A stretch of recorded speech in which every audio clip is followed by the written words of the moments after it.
হাতে মাত্র একটা দিন সেজে উঠছে মেচেদার ইসকনের রথ। আগামী শুক্রবার রথযাত্রা অনুষ্ঠান অনুষ্ঠিত হবে মেচেদা ইসকন মন্দিরে।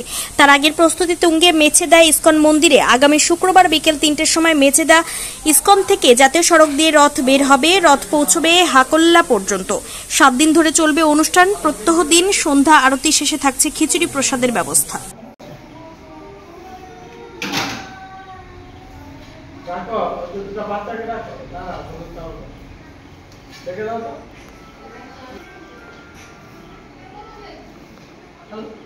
সব ফেসবুকে পেয়ে ফেসবুকে সব আছে।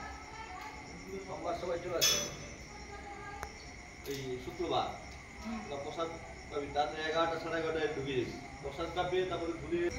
মেচেদা ইসকন শ্রী শ্রী সংখ্যানন্দ জগন্নাথ মন্দির কমিটির পক্ষ থেকে সমস্ত ভক্তগণদের কাছে আমার আবেদন, আগামী 27/6/2025 তারিখ শুক্রবার বিকাল 4টায় আমাদের রথযাত্রার শুভ উদ্বোধন হবে। এই রথযাত্রার শুভ উদ্বোধন করবেন আমাদের এই মন্দিরের চেয়ারম্যান মাননীয় শ্রী শুভেন্দু অধিকারী মহাশয়। হরে কৃষ্ণ। ইসকন মেচেদা জগন্নাথের রথযাত্রা এবছর 15 বছরে পদার্পণ করেছে। আর সেই 15 বছরে যেই 2025 সাল আমাদের শুরু হয়েছিল 11 সালে। জগন্নাথ দেবের এখানে উদ্বোধন করবে আমাদের মন্দিরের চেয়ারম্যান মাননীয় শুভেন্দু অধিকারী মহাশয়।